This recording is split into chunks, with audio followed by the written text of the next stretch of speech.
Hello and welcome. My name is Josue Peralta here today, joined by my sister Abby without our buddy Mike. Hi. Yeah, Mike is not here. We have a special episode today that we had to Mm-hmm. record on a day where he works late. So Yeah, he's missed. today's episode is a little bit iffy and touch and go because it is the proverbial third rail Mhm. of society. And what people don't know what third rail means, it's if you touch it, like you can touch one part of like an electrified train track, but if you touch the other one, then you're done. You're literally cooked. Mm-hmm. And this is that third rail a lot of times. And that episode is on same-sex attraction Yeah. in the LGBTQ community. Now, the reason that is such a third rail is because, or at least in my opinion, is because it's so integral to who we are as a people, and who we are as people is we're sexual beings. Mm-hmm. So the fact that this affects such a core part of that makes it so important, and people tend to oftentimes identify themselves by the way that they identify sexually, or the way that who they like and things like that. Now the reality is that's not something that's unique to the world. There are people inside of the church Mm-hmm. who have those kinds of feelings, Yeah. and that's not something that we can ignore. No, we can't ignore it because a lot of those feelings people would say, it's not a choice, like I was born this way.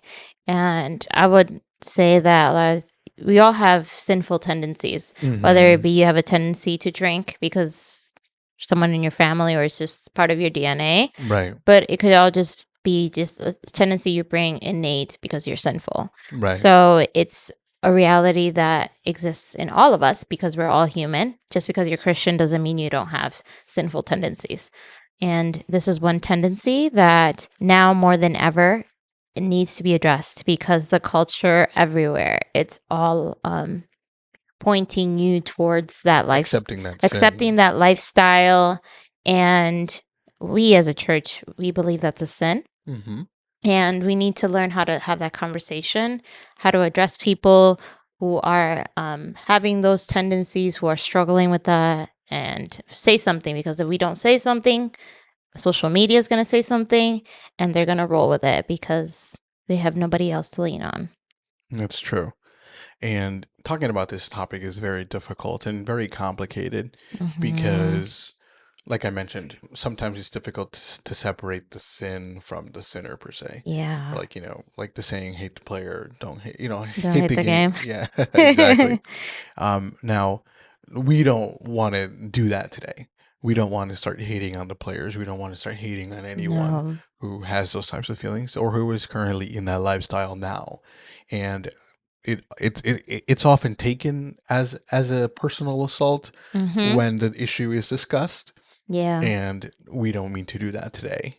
So what we do want to do is have a kind of a conversation that is a little bit of an overview of it, and establish a couple of things. So first of all, establish what that lifestyle is like, what it feels like. Go behind the scenes per se, because we don't know. Yeah. I also want to make sure to establish a biblical basis for why we believe what we believe. We do believe that, it's a sin to partake in that, but it's not that we're just pulling it out of nowhere. We feel like Hmm. God has a plan for all of us, has a design that the more we adhere to it, the happier we'll be. Yeah. So we want to establish that. And also what our role is for us to ministering um, Hmm. to the people in that lifestyle. And like we've said in all the other episodes, we're not going to get through everything. Yeah. Yeah, this is a really huge topic with lots of intricacies and complexities, especially if you take into account how all the pronouns change, how all the different ways people identify. Like, there's so much to talk about when it Hmm. comes to topics of same sex attraction. But we hope to start a conversation and just be able to know at least what the first step is. Exactly. And to do that, we're not qualified to talk No. anything about this. So we've tapped the shoulder of one of my good friends. Her name is Yaneesha. We met her, Michael and I met her last year at Hmm. GYC, and her testimony blew us away and made me see things in a new light. So I wanted to bring her on to help us through that conversation and kind Hmm. of have that conversation. I'm excited because I've heard you guys talk about Yaneesha, but I didn't get to meet her because I didn't go to GYC. Right. So just getting to meet her today, it's gonna be exciting to see what like her testimony and what she has to say. Yeah. Let's do it. So welcome, Yaneesha. How are you? Hi, Yaneesha. Hey guys, I'm doing amazing. I'm excited to be here with you guys. I do want to say that I'm so proud of you, both of you, for like being so consistent with this podcast and for giving the community something that did not exist. I love it. I'm a Hmm. fan. We got your Thanks. back. How's your day been? Thank you for being on. We're super thankful to be able to have someone like you and your caliber in our team to be able to help us out with this conversation. Can you introduce the people a little bit about who you are? Because so I guess let's give a little bit of background. So we met at GYC in 2023, so January 2023. And then we had an amazing conversation with the ladies from Canada. Do you remember? They were, and we had a really good time, and we talked for hours after everybody left. So then I was like, no, we got to stay in touch with Yaneesha and things like that. And what touched us, and by us I mean Michael and I, like when we first met you, was how open you were about your testimony and how like God had touched you and kind of the things that He was doing in your life. Now, there's not a lot of people going around talking about what God has done for them so openly and so freely, and the fact that you were doing that is super attractive. So I was like, okay, we got to have this girl on and talk a little bit about that. So that's kind of how we met you. But can you tell the people about a little bit about who you are? Well, I mean, where do I start?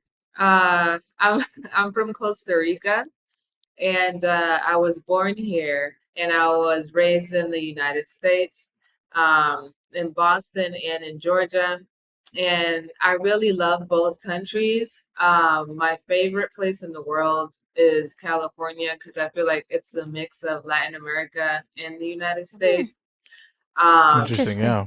yeah, that the only thing, that it's not really like up there. Like the beaches are beautiful. I love like the layout of like that state, but the waters are cold, and I cannot with that. Super cold, super Yeah. cold. So I love Costa Rica because of its warm water beaches.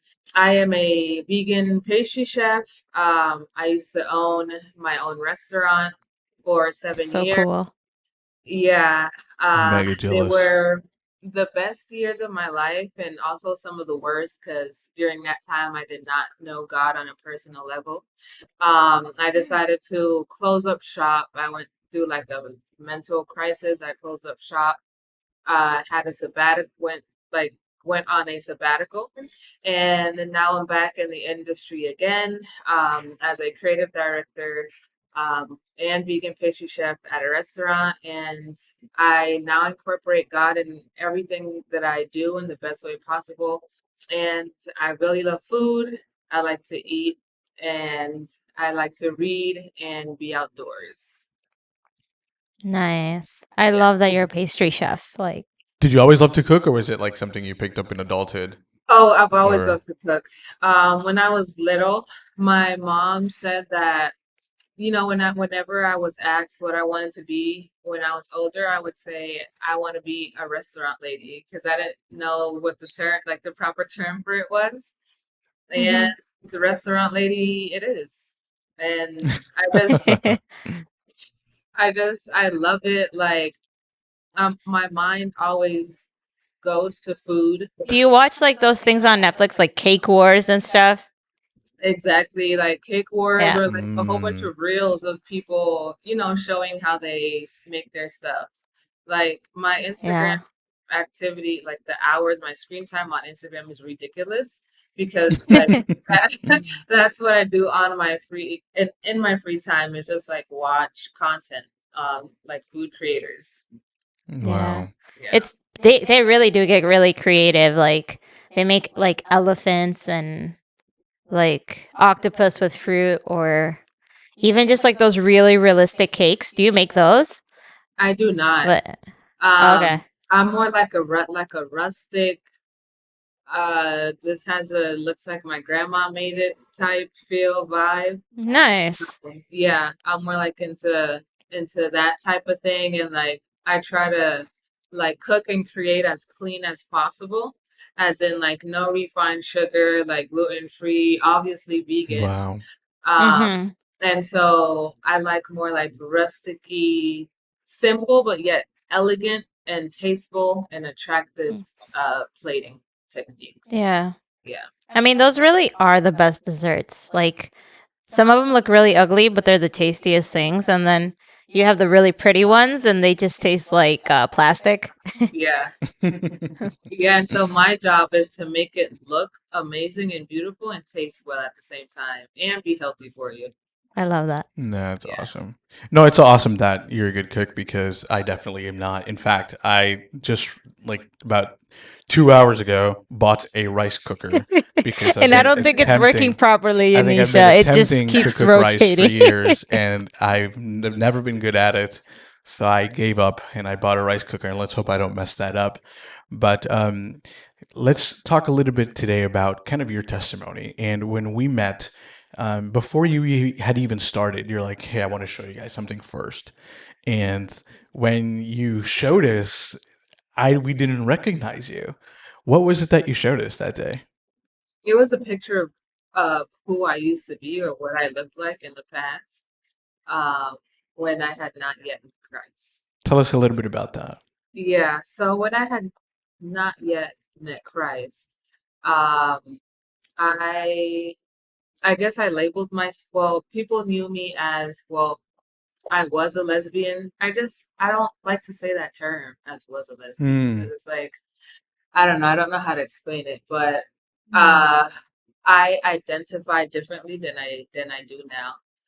Um, Hmm. and that was because because my identity was not yet in Christ.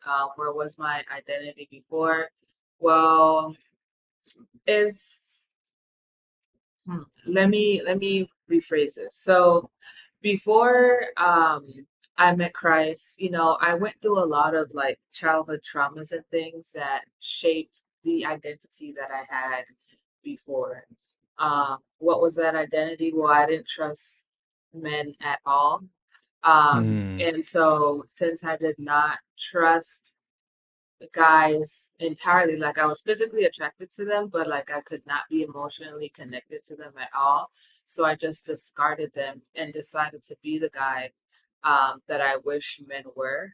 And so I put on like Mm. this masculine persona, and I was attracted to women, and I was in, various same-sex relationships. Um, and I was like really good at it. Like I had many different girlfriends at the time, and I felt confident in the persona that I had built, like the personality that I had at that time.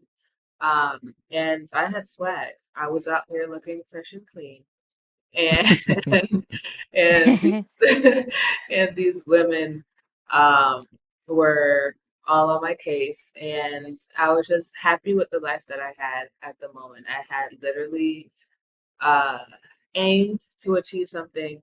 I had it, which was basically to feel comfortable in my skin as a very masculine lesbian, and Wow. I felt safe there. Hmm. Mm. What was it about that lifestyle that made you feel safe? Because the example of the marriages that I had around me, I guess, were not the right ones. The best. And so, yeah, they were not the best. Like the father figure that I had in my home as well, even though he did try, like, kudos to your intentions. If you ever see this, like, I don't want to shame you at all because I know you tried to do your best. Like my dad, both my parents, they had me when they were in high school. They were 17 years old. Mm. And so Okay. Well, so by the time I'm 15, they're only 32. I'm 30 years old right Yeah. now, and I could not imagine having Having a uh, kid. a 15-year-old child at 30. What? Yeah. Yeah. Yeah. that sounds I can't crazy. imagine either. And what's Yeah, interesting is what our mom had me at 26, dad was 27, something like that. So our Yeah. age, having like a newborn, It's that like sounds ridiculous. I barely know what I want. I mean, I know what I want and I figured it out, but still, like having a kid on top of that that depends fully on me. Yeah, I and then in could never. Yaneesha's Nah. case, like it's expanded, right? Because you were much like your parents were much younger. Exactly. Like, how do you even do Wow. that? And so they Yeah. were, because I'm just now like trying to find myself, know what I like, what I don't like Mhm. maneuver through life and make sense out of my world and how to be a better person. But then to Yeah. think that I would have a 15-year-old child on top of that, where I have to sacrifice myself to help them like learn those things about themselves, and no. So the thing is, because of, well, my upbringing and the fact that I had such young parents who were learning how to life while, raising me. The father figure in my home was very, like, in Spanish, it's machista, like very Mm. Mhm. like domineering, controlling, and like dry as well. Like one time I saw my mom try to give my dad a hug and like he didn't reciprocate. So that in my head was like, Mm. why would I want to be with a guy if That, this is how men Yep. are? And Mhm. my dad was, is quite a bit like aggressive as well. And so I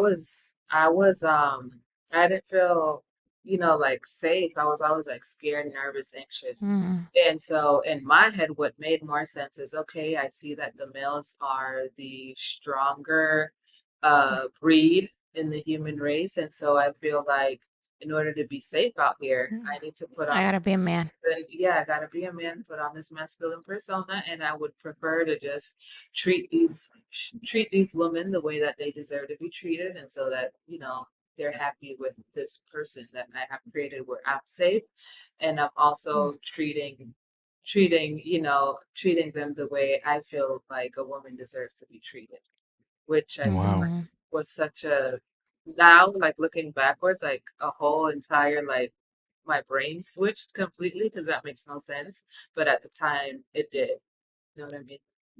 Yeah, Yes, I know exactly absolutely. what you mean. And I feel like as a woman myself, I feel like a lot of the times we kind of just even just in the communities, it's like we're kind of taught to be our own man sometimes, to not trust men as much, depending on how you're brought up. So I can understand that.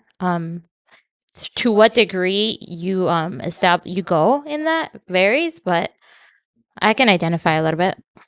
Exactly. And then the interesting thing is, um, that I started having same sex attractions when I was 8 years old. I remember I was in middle school, elementary school. I was in fifth grade, and my teacher brought her kids to class with her that day. They were way older, like 18, 19 years old. All of my Mhm. classmates, like they were staring at her son, which was attractive, but for some reason, Yaneesha was like hypnotized by her daughter. And I could Mm. not stop staring at her at all. And, from like that day forward, I would think to myself, like, something is off. It makes no sense that everybody else, like all of your other friends, likes the guy, and you're like staring at her daughter. And from that moment forward, I knew that something was off with me.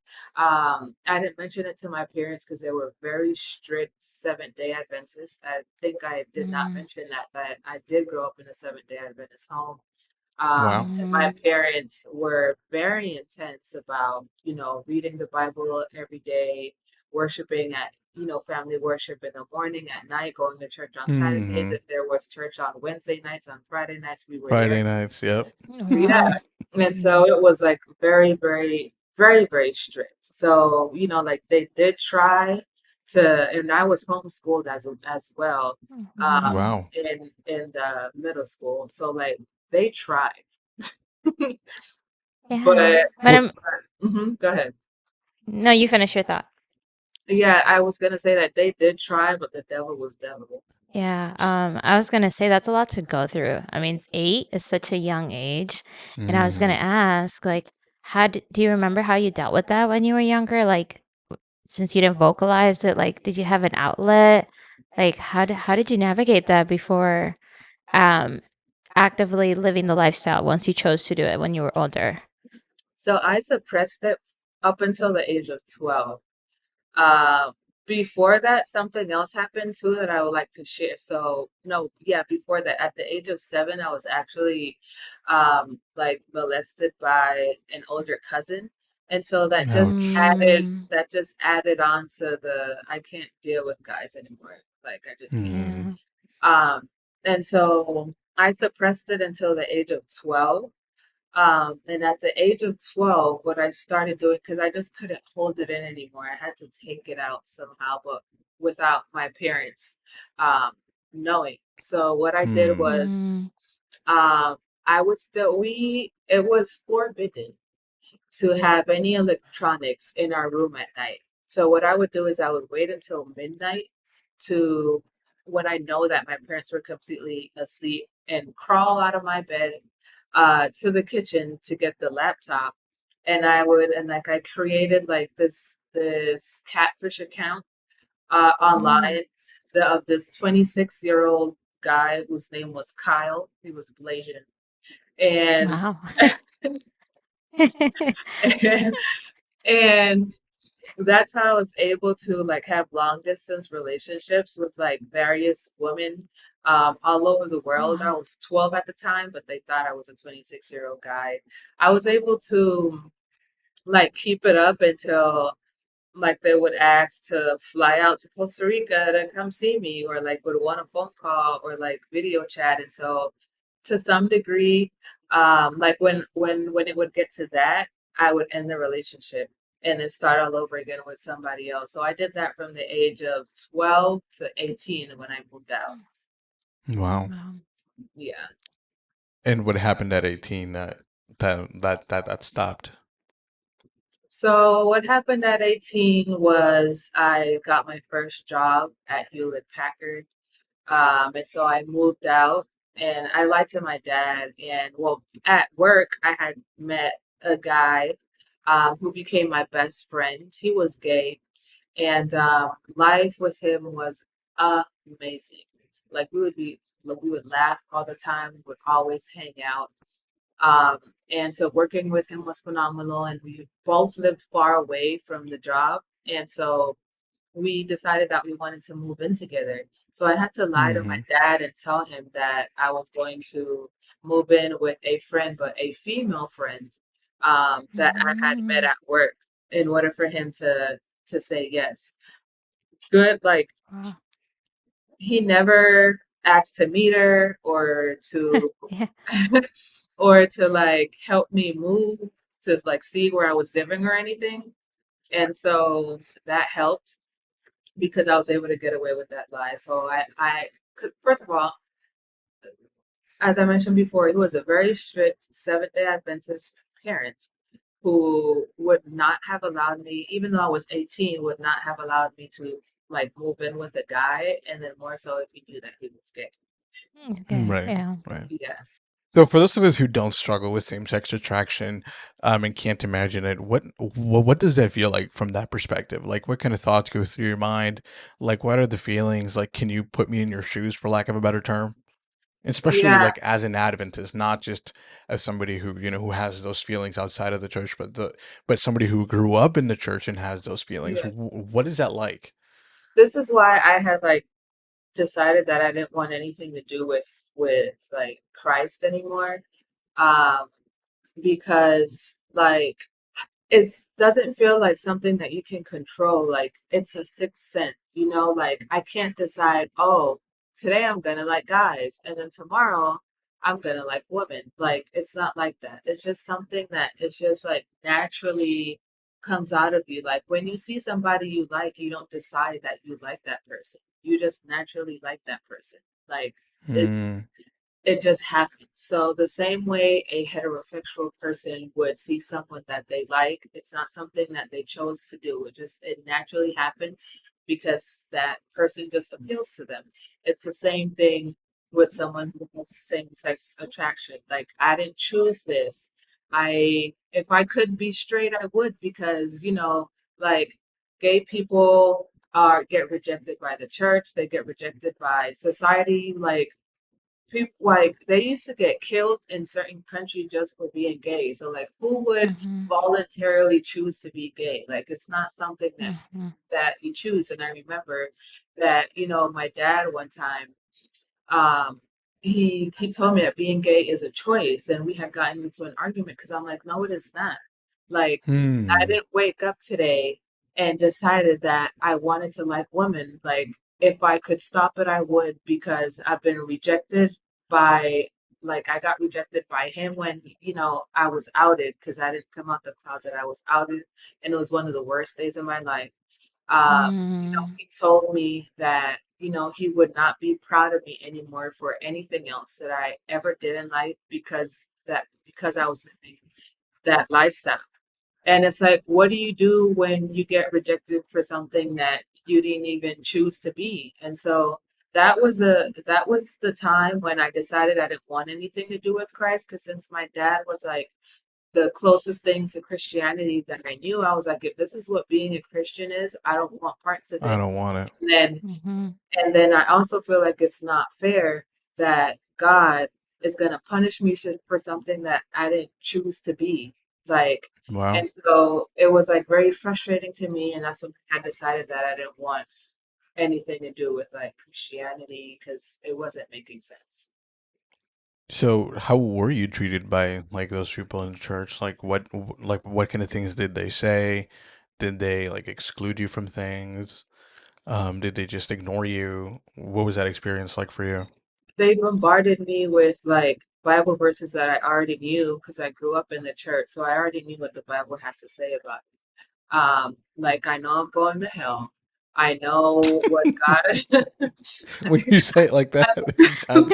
It's like, well, I know I'm going to hell, so might as well just. You don't have to tell me twice. Right, exactly. Like, you don't have to remind Hmm. me. I know already. And so, like, that was the reaction that I got when my entire family found out. Um, they just kept sending me like prayers and Bible verses via text messages. Like, that doesn't help. I don't care. I don't care. How would you have liked to be treated? Like, I'm not my sexuality. I'm a human being. I don't understand why people focus so much about who somebody is dating or what they prefer, like, to be with, like who they prefer to be with. Like, I have other things going on. I'm a whole human being. Like, I have my Mhm. career. Like, I could be sad that my dog is sick. I could be Yeah. going through some, serious medical condition, and the only thing that you're worried about right now is who I'm attracted to. Like, Mhm. one of the things that got me like closer to God was my aunt, because my aunt started asking if I needed prayer, like if I was okay, like if I needed Hmm. somebody to talk to as a regular person, like as a regular human, like just treat me as a friend, or someone who you like genuinely care about. Stop stressing Mhm. so much about who I'm in bed with that night. I feel like that I don't know why people stress about that so much, and I feel like that's been the case within the church, which is why earlier I was mentioning, like, I don't want to say like I was a lesbian, or you know what I mean, because I feel Hmm. like um I'm much more than that. And the point is, I did not know God then, and I know God now, and my life is different than it was then than it is now. Because sexuality aside, let's say that, okay, like, that's not an issue for me anymore, and I get married and I have kids, I can still go to hell because I'm still not living a Mhm. Christ-like life. You know what I mean? Right. Right. So Yeah. so my issue is like, it just like irks me every time when like we're stressing so much about like this one sin, when like I could go to jail for lying. To help Mhm. lying. To help or For lying, yeah. lying. Yeah. It's And then, did you find any comfort or anybody who cared about you more than just your sexuality outside of church too, or did people also identify you just by who you were attracted to there? So out of like the church community, Mm-hmm. I found a home in the LGBTQ community, because it's where I found acceptance, is where I found, girl, like, I don't care. Like, Yeah. Mm, be with who you want to be with. Like, you're accepted here. Just be you. You're gorgeous, and like I just felt like I had like that support, that community that I knew. Like, for example, the best friend that I met at Hewlett Packard, like he Hmm. was amazing. Like he was there for me that day when I was outed, and he was like, and my dad was saying, I'm not going to be proud of you for anything else. And he was saying, like, I'm glad you already got that out of the way because this is what we go through and it's going to be okay. And he gave me a hug. mm, You know what I mean? That big difference. And so basically, I received love outside of the church community. wow.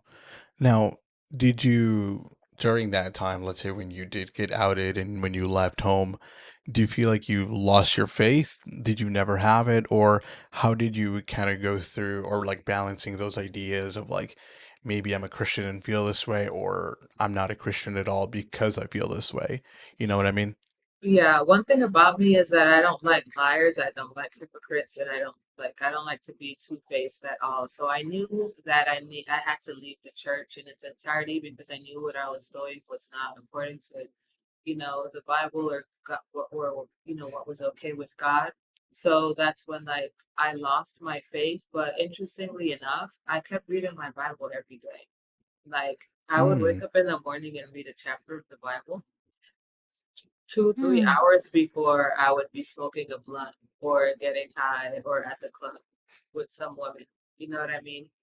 yeah. So I always had God present in my life, but with like limits. It's like you can only get like this close to me. Like stand over there.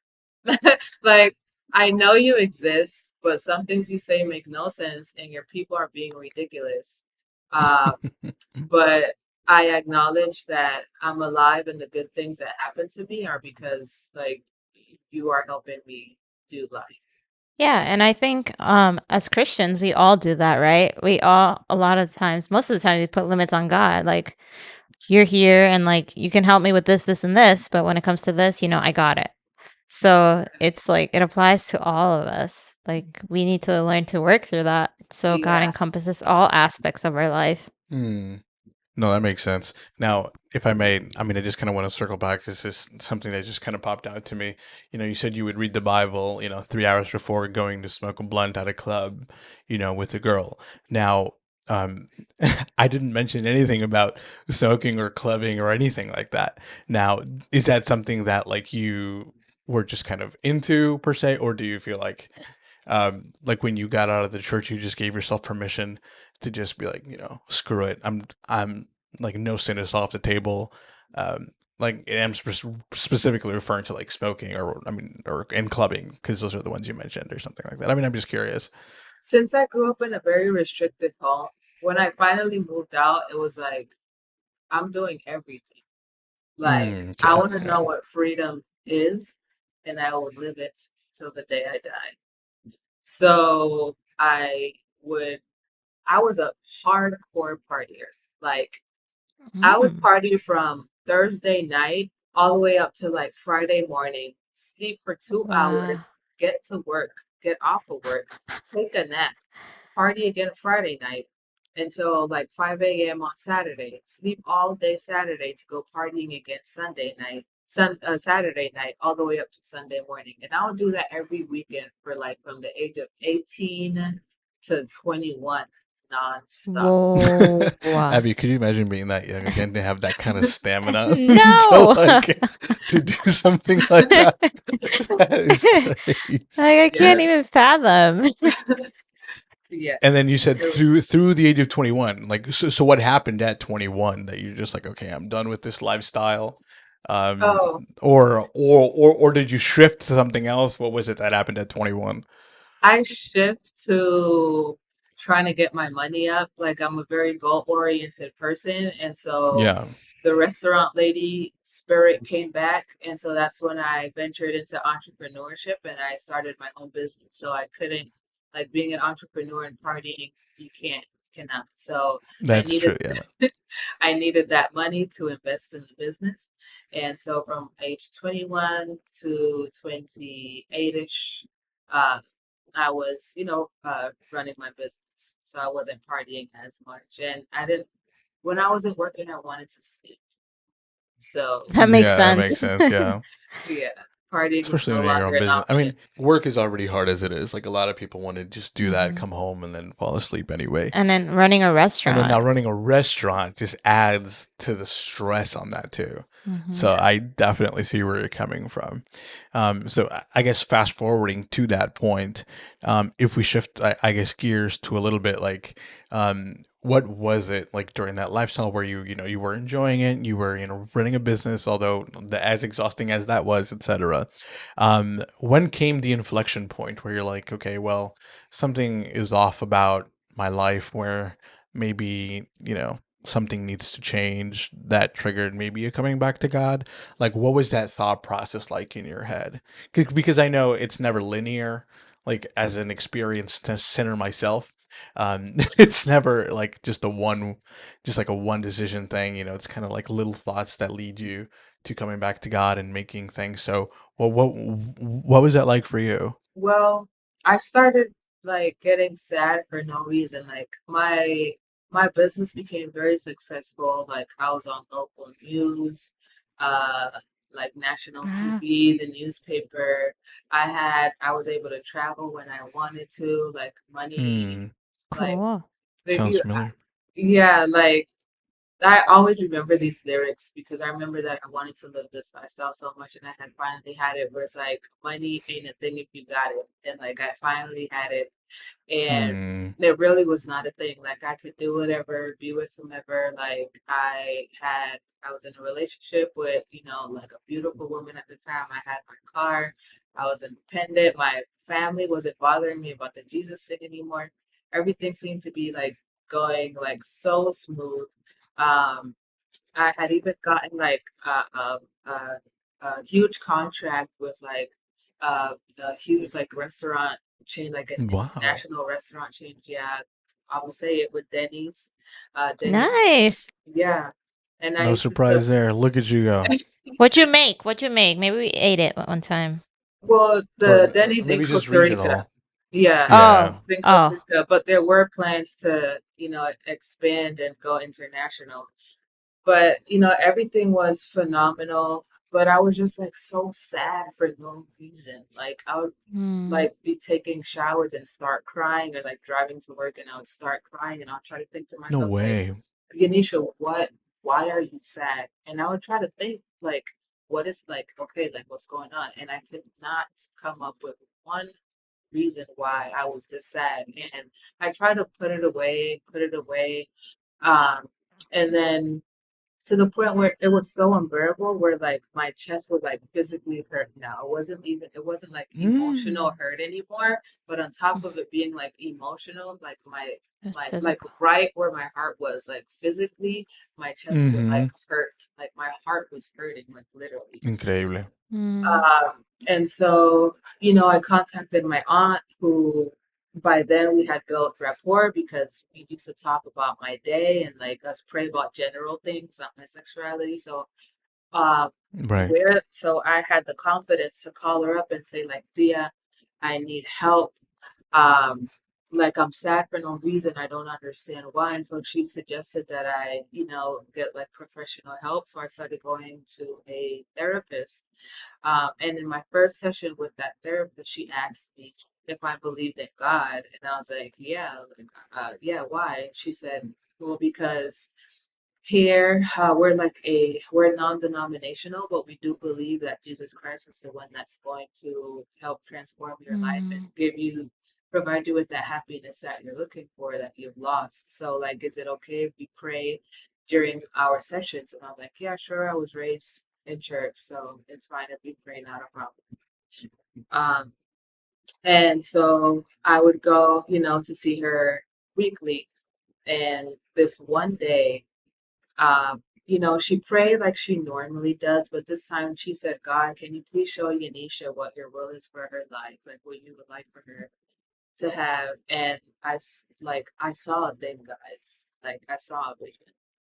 Like Mm. God, God showed me a movie of what my life would look like if I included Him in my life.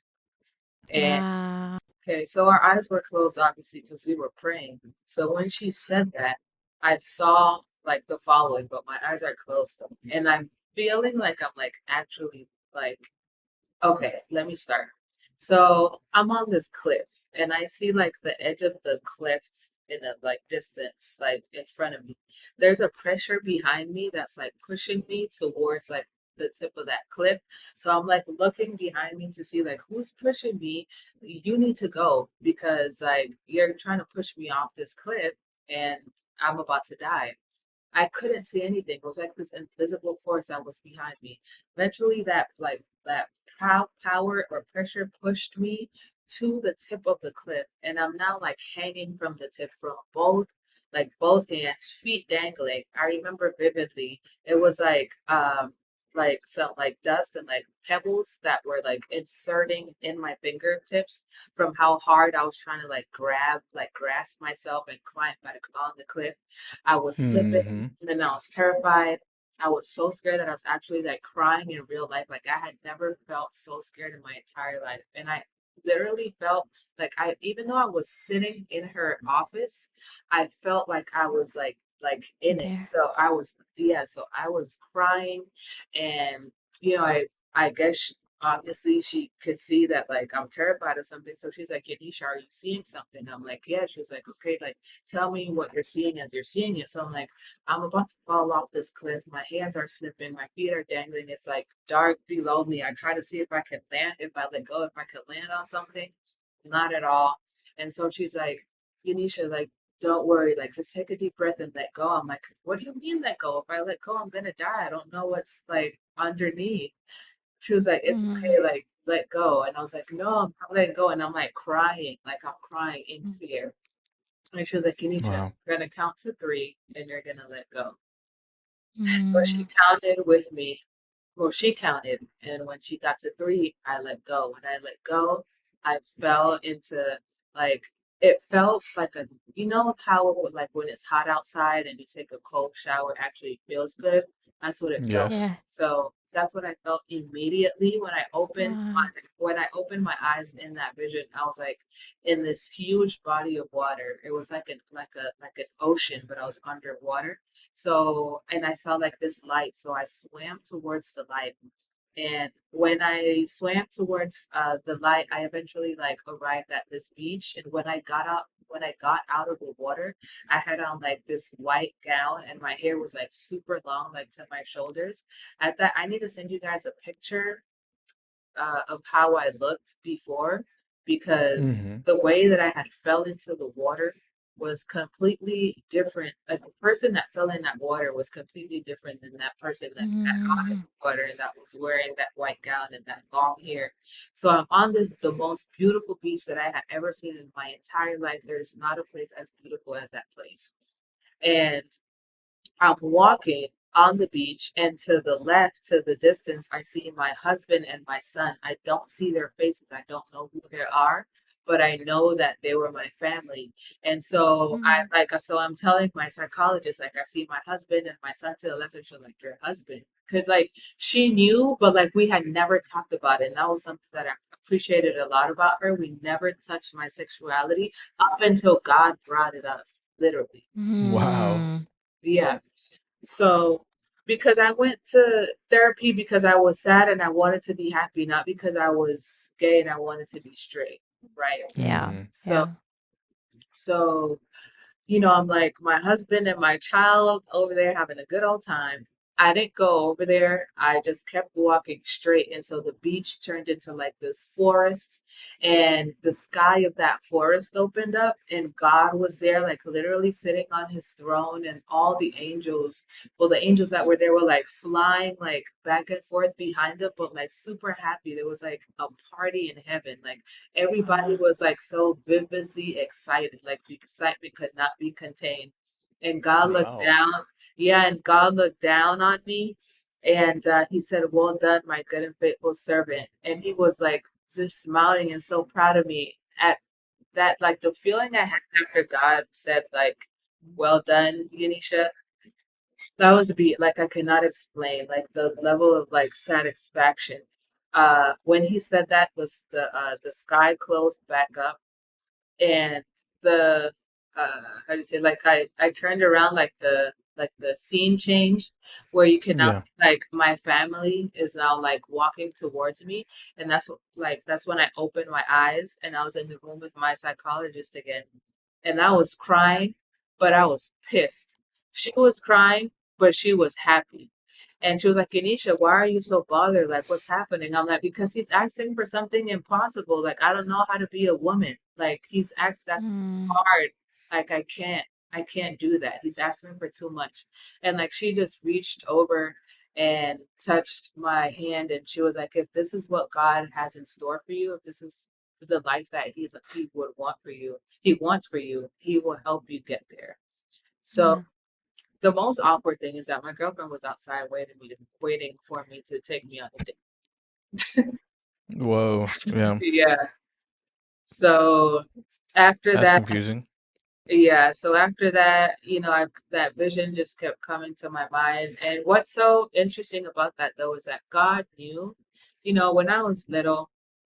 And in elementary school, like the first day of school, they would ask you, or even in like middle school, they would ask you like, draw how you would see yourself in like 5, 10 years. And what I would always draw, always, was me, my husband, a child, and a dog in a house. So God knew that the way he could get to me is showing me what he knew that I've always wanted since I was a little girl.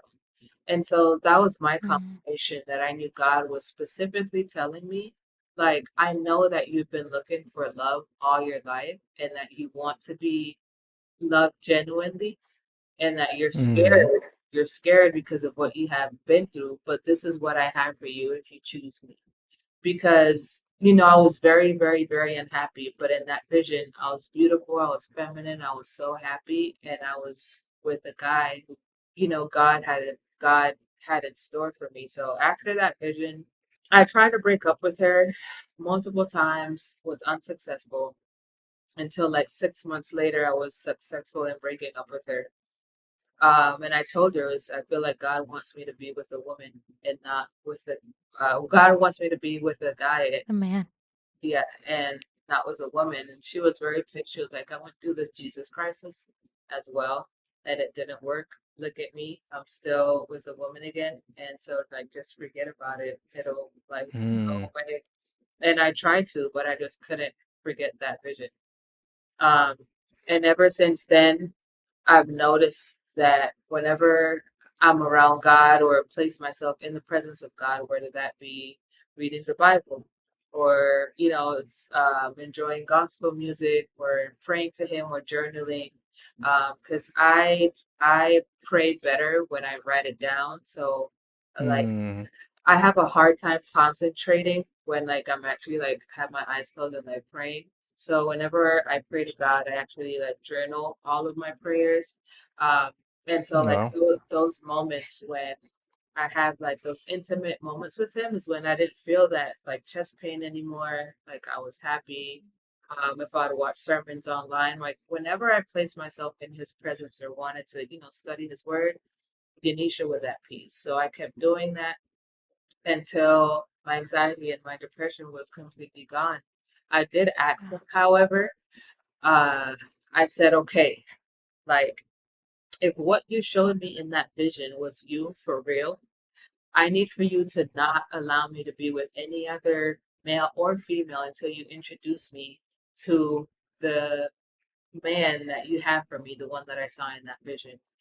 And it's been 4 years now, and I'm still single. And let me tell you guys, I have tried.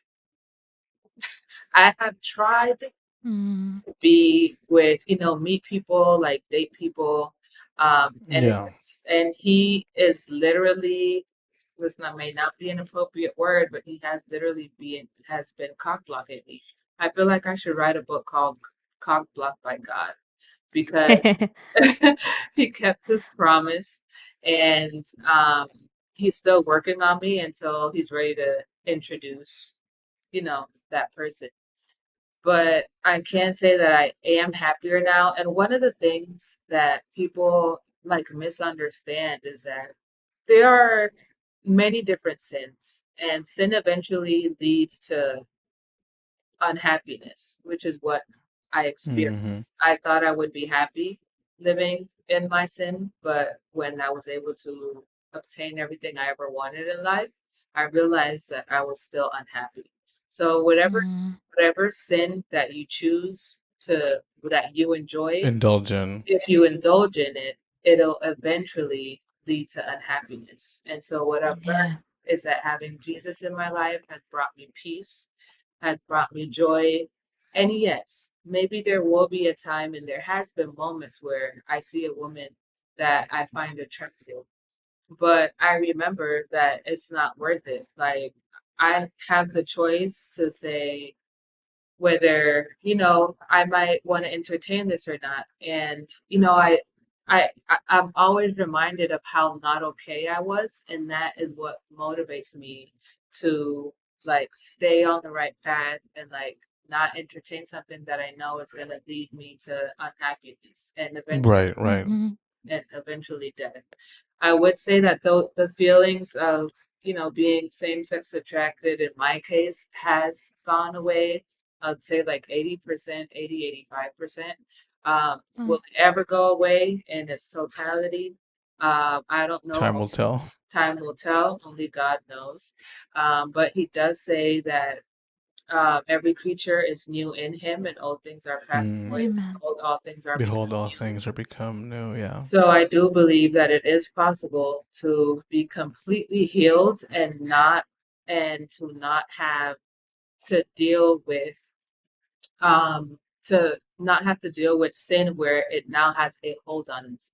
Remember that the Mm-hmm. Bible also tells us that God was tempted in all points yet without sin. Such as we are.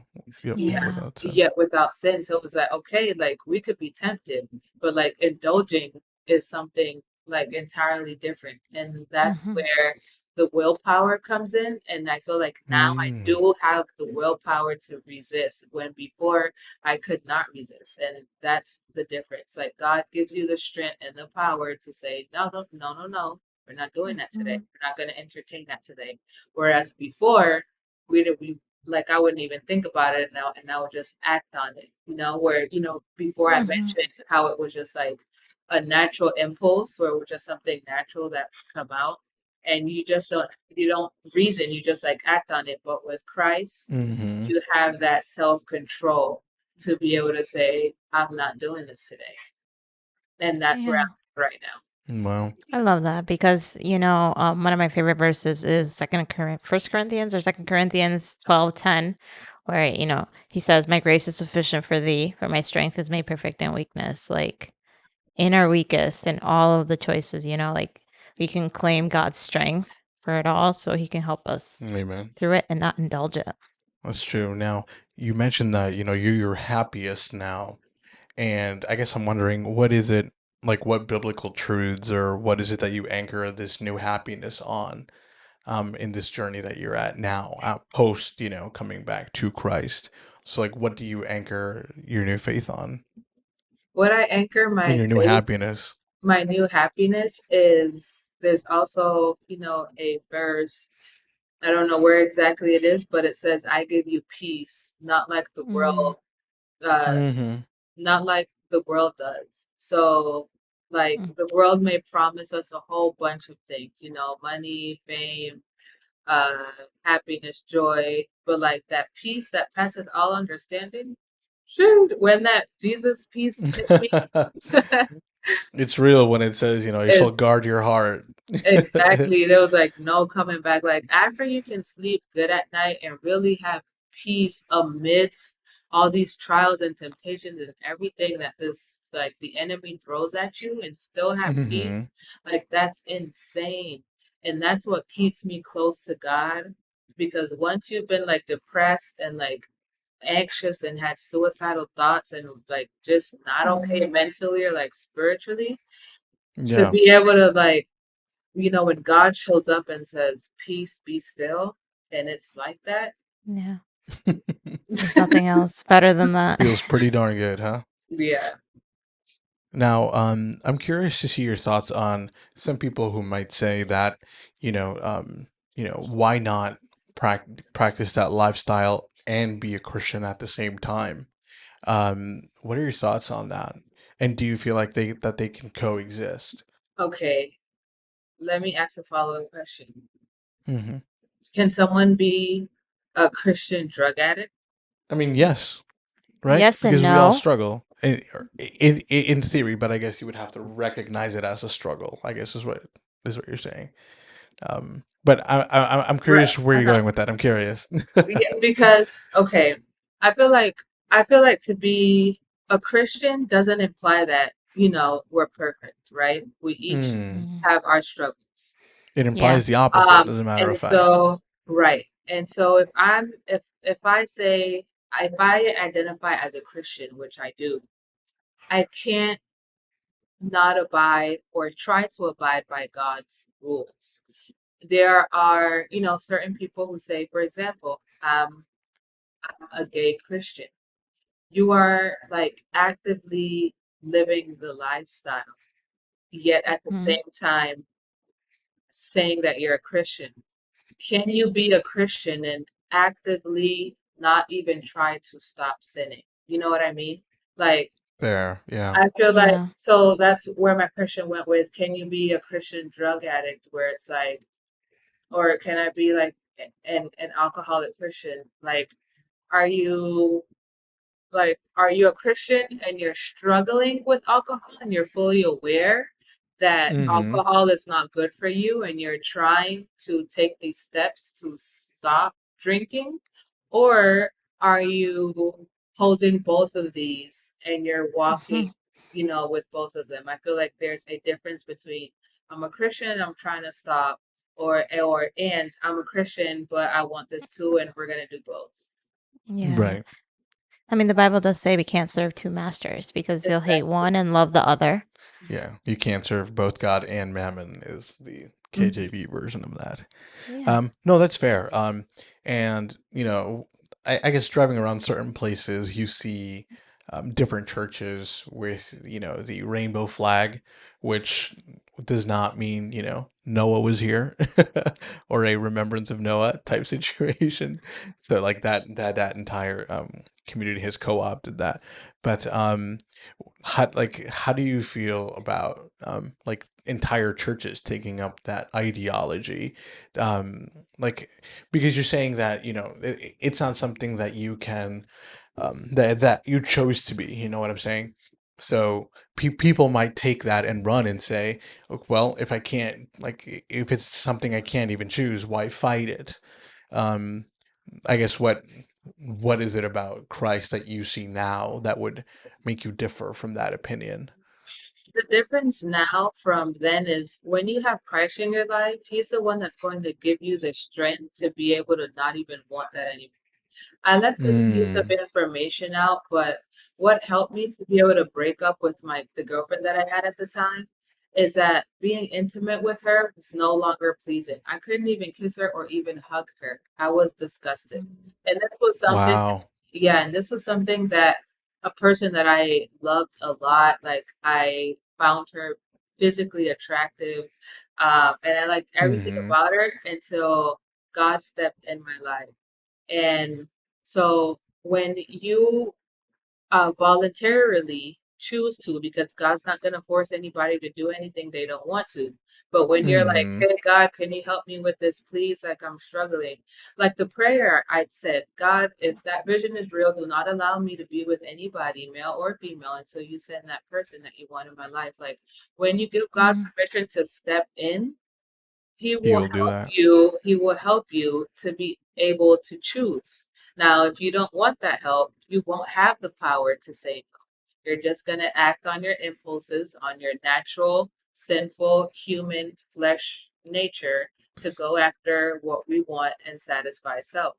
So the Mm-hmm. difference is with or without God. And so if you want a life full of peace and happiness where He blesses and protects you and just guards you, and you know you'll have that everlasting life when this world comes to an end, or do you want to enjoy the pleasures of this world for a season and have your Hmm. moment, then you can go ahead and do as you wish without God. But if you would want out and you choose God, God is going to help Yeah. you and He will give you that power to be able to choose. It does become a choice when you involve God. God. No, it's powerful. Was there anyone else apart from your therapist who, And um, your aunt. and your aunt who kind of helped you on your way back to Jesus and choosing him instead of that lifestyle and the pleasures for his ease, as you were saying? Yeah, I feel that somebody else is God. and then and then after that is would also be, I'm not sure if I should say his name. I won't, but there was a let's call pastor. him let's call him Jonathan, just for Okay, Pastor John. Pastor John. okay. So there was a Pastor John that I used to watch on YouTube all the time. And I started watching him simply and only because he talked about a topic that I was very interested in. And he had a sermon series that was called Relationship Goals. And so Hmm. with that sermon series, he taught the Bible to me in a language that I understood.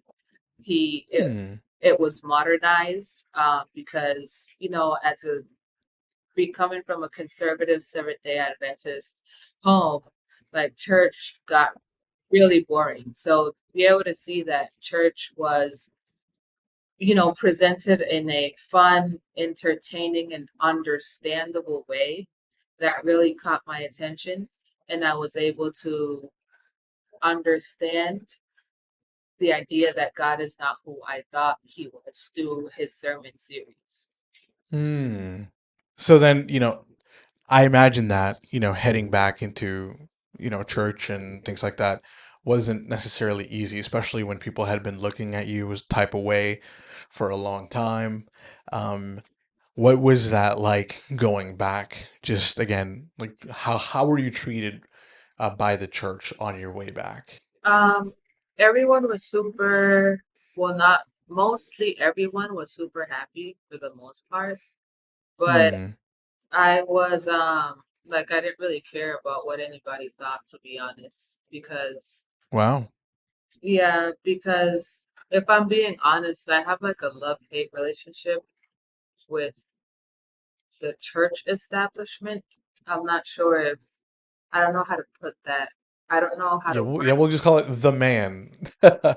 Yeah, I don't know how to word that correctly because I feel like Hmm. Complicated? It's complicated. yeah, No, but she's talking about because Okay. like the establishment. She's not sure how to word the establishment part, which Oh, is fair. But I think we know what you mean generally. yeah, yeah. like church is just like even God uh mentioned that the Pharisees were just such hypocrites, and It's true. that's Mhm. what I feel about the establishment today. Um, and I honestly, like, my closest moments with God have not been in the church. Um, Hmm. and I feel I'm honestly, I don't know even if this is even a thing, but I feel like it's better to have a relationship in Christ and not concentrate merely on like what The religion we're building. from, like the building, Yeah. or like what denomination we identify as. I feel like, most importantly is that intimate relationship with God, that's gonna take us to heaven.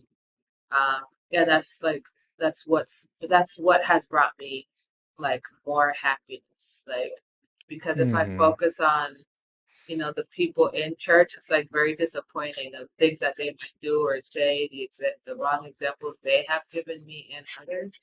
So It's I true. just Yeah. yeah, so I just concentrate on, like keeping it locked with God directly. Locked in. Yeah.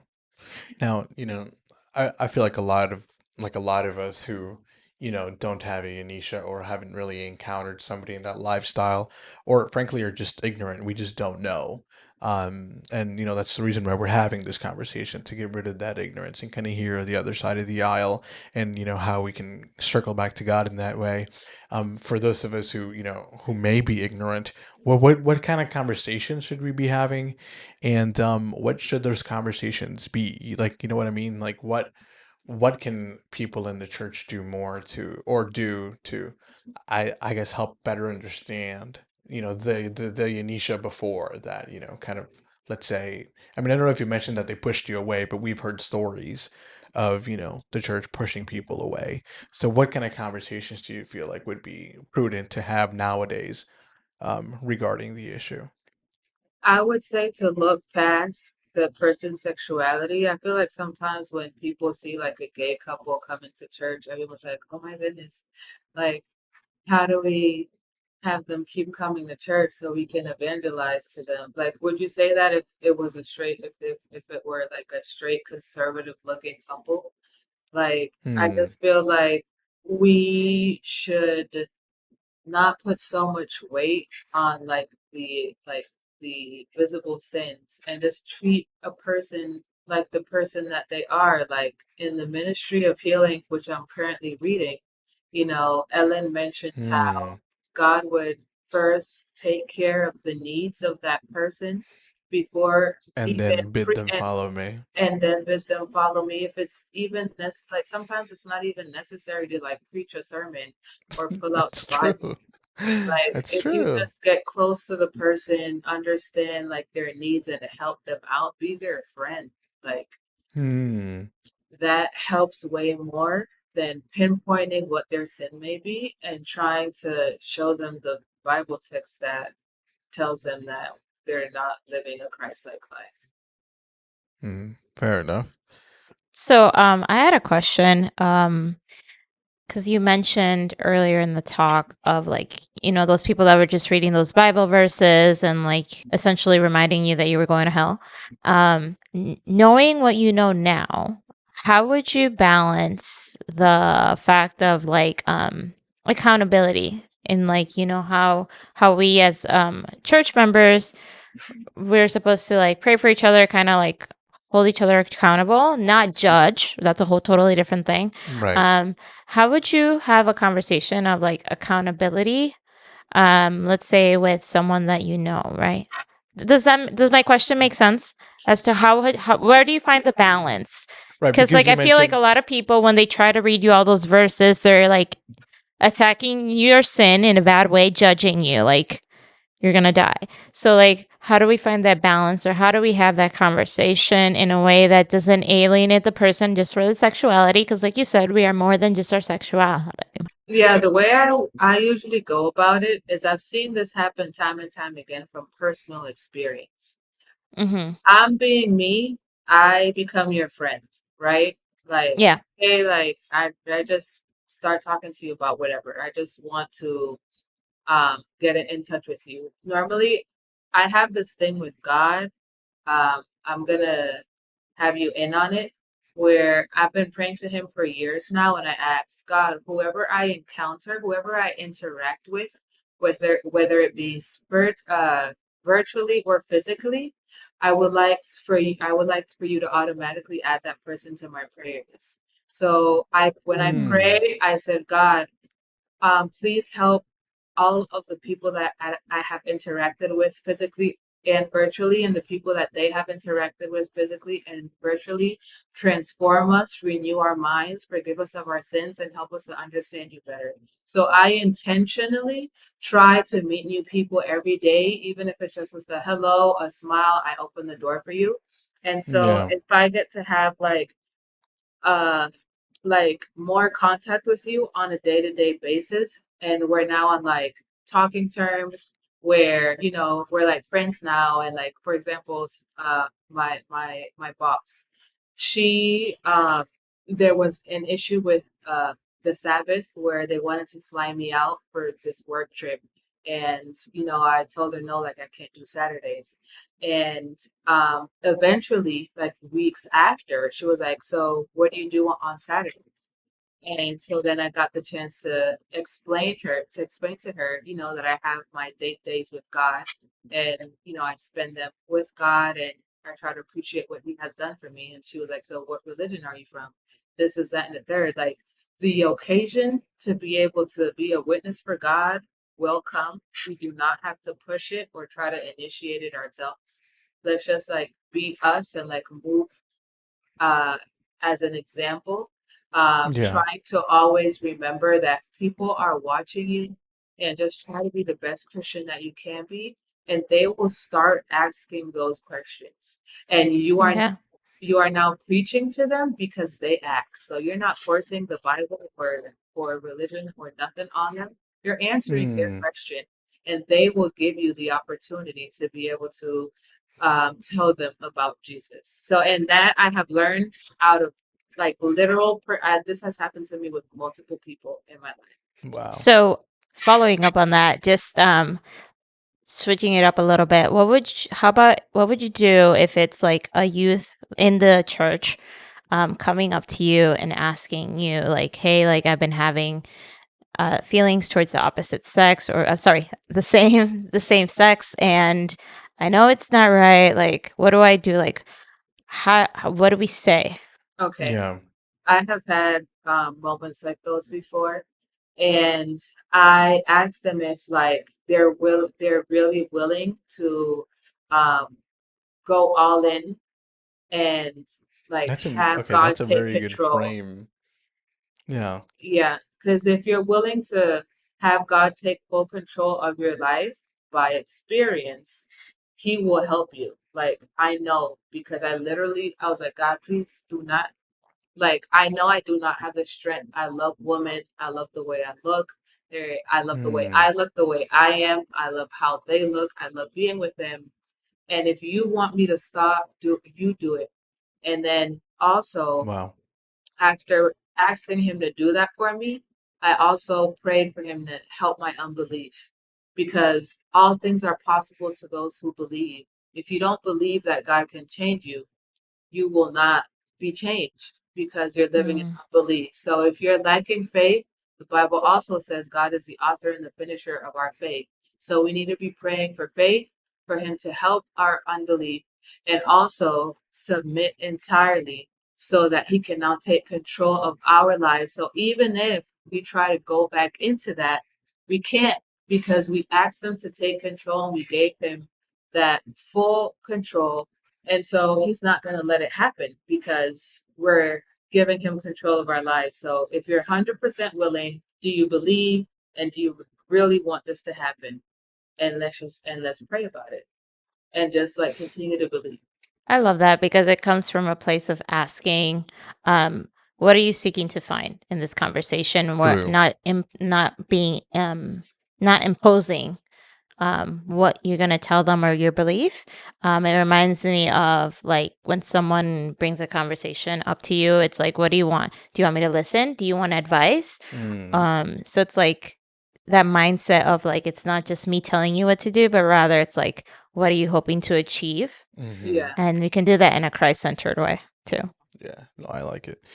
Now, as we kind of wrap up here, I guess I want to ask you two different questions, and feel free to answer whichever first or whichever you like best.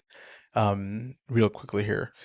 The first is, what would you tell, 18-year-old Yaneesha, or, like, 8-year-old Yaneesha. or sorry, correct, yeah, there you go, 18-year-old Yaneesha. I guess you can talk to both of them, knowing what you know now.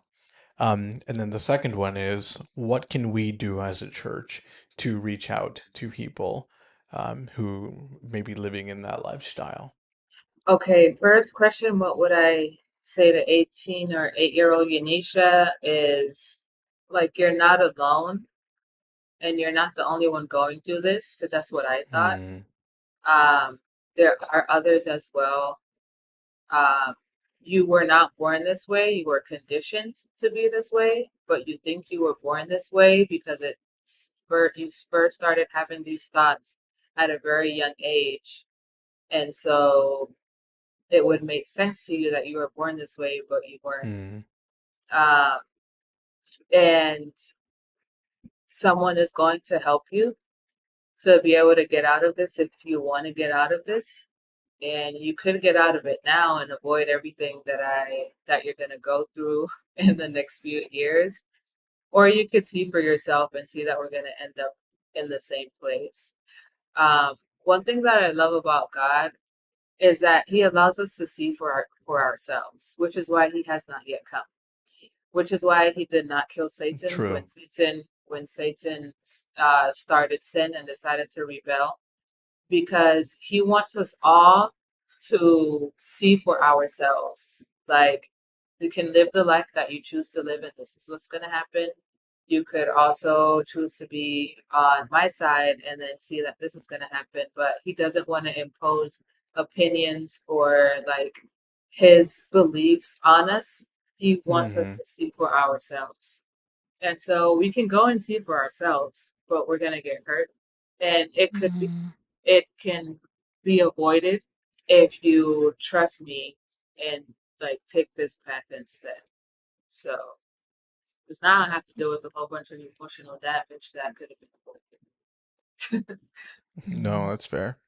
And then the way the church could go about reaching those who, like myself, needed help in a time where I did not find it from the church community is show Christ-like love, um, Mm, and which is what impressed me so much about God. One time when I was watching Pastor Jonathan's sermons, I felt like the presence of God so vividly. Like if he would literally like wrap his arms around me. That's like literally what I felt. And I was so impressed by how me, Yaneesha, and like this masculine uh, aura me being gay at that time, and like to know and understand that he still loved me even though I was like this, and like he died for me, and like he doesn't like I didn't there were people who stopped talking to me because I was gay, i.e. my dad. So to wow. think that God would take the time to talk to me, show me a vision, spend time with me, like tell me that he loves me and show me that he loves me with me being this way. So I feel like if the church can also treat people in that same manner and just start with being their friends, do something nice for them. Don't bring up Mm, the topic. Uh, Go bake something and send it over. Like, just treat them like normal human beings. They will give you the opportunity, or just by your example of like how happy you are in Christ, they're gonna be very interested to know what is it that you're doing, like what is this Christ like lifestyle, like what does that entail? And they're gonna start asking questions, and they're gonna give you that opportunity to be able to be a witness for God. wow. That's awesome. That is awesome. I think a lot of the times as Adventists, we take the role as that we're the educator, we're the judge. Judge and We have to do executioner. it, and it's like God's the one that does the work, not us. And our job is to, show that love and pray for those opportunities so that we can testify to those who are non-Christian or are currently living in this LGBTQ lifestyle. And the opportunities will come, like Yaneesha was saying, where we can testify. It's very true. Now, I realize that, though this was pretty holistic and we talked about a lot, there's not everything that we could get through, and that's fine. And I'm glad that Yanisha is a friend of mine, so that I can just tap her on the shoulder and be like, "Hey, I'm gonna need you to come back," so we can go Not into a more problem. depth about specific things. Do you have any final thoughts or any final message Yes, I would that like you to. feel like you need to? Yeah, I would like to say that Jesus is life. He is the way, the truth, and life, period. Um, it's not Beyonce, because Beyonce be up here talking about stuff I give you life. I thought it was. But Jesus is life. And when you like Amen. fully understand who he is, like his character has been misconstrued. It's all really all a big misunderstanding. Like, I'm so Hmm. serious, you guys. Like, the negative thing that, or person that you think Christ is, he is not that. It's a lie. They're lying to us. Wake up. I feel like we're in like this like I like a virtual game where it's like the woke ones need to tell the others like snap out of it, like they're lying Yeah, to yeah. us, like Jesus is life and peace and pure joy and happiness comes from having a sincere relationship with him, intimate. You don't Amen. like need to go to church, just like start, because I started hanging out with him during COVID and there was no church. So it was just me and him at home with my journal, the sermons that I would find online, and just that intimate like conversations that I would have. Start there and then go wherever he leads you next. But you will see that whenever you're dealing with the pain, the suffering, he will help you if you just like be his friend. Start by being his friend, and that's just the what I wanted to say. He is life, and it has been amazing. It's I awesome. love that. How can people find you? Uh, it depends. Do you want pastries or? Pastries, yes. All of the above. So for my like professional career and content regarding, like my chef life, you can find me at Chef Gia on Instagram. And then Mm. Nice. um if you would like more about like my personal content and where I travel, because I am an associate speaker with Coming Out Ministries, and this is a ministries that is dedicated specifically towards the sexuality, how to be um uh I can't believe I do not know how to express what this ministry is about. But basically, um, it's a ministry that it's a community of people who have dealt with sexual immorality, and God has helped us to come out of that lifestyle, whether that Hmm. be porn addiction or part of the LGBTQ community, anything that Mm, has to that is in relation to, or like having sex outside of marriage, like anything that is related to sexual immorality. We're that ministry where you can find support um, in a Christ-like setting, and we travel. We go to different schools and churches and whatnot to give you guys tools to be able to deal with the day-to-day struggles of what coming out of that lifestyle uh, is and looks like. So I share most of that content on my personal social media when I am traveling, and that is on I am Giandra, or you can also follow Coming Out Ministries directly on Instagram and Facebook as well, and it's Coming Out Ministries. Awesome. Do you Yeah, mind if we ask you to close us out with a word of prayer? sure. Dear Thank you. Heavenly Father, you're welcome. Dear Heavenly Father, thank you so much for this opportunity. Um, the moments that we get to help others by sharing our testimonies. Your word says that we overcome him by the blood of the Lamb and by the word of our testimony. So I'm just very happy that you've given us yet another outlet to be able to share your word and tell people how wonderful you are. I ask that whoever may be struggling right now, whoever may be dealing with something difficult at the moment, that you might help them and remind them and show them that you are there for them. Do for them what you did for me, what you have done for us. Nothing is impossible for you, for all things are possible with God. And I ask this in your holy name, Jesus' name I pray. Amen. amen. Amen.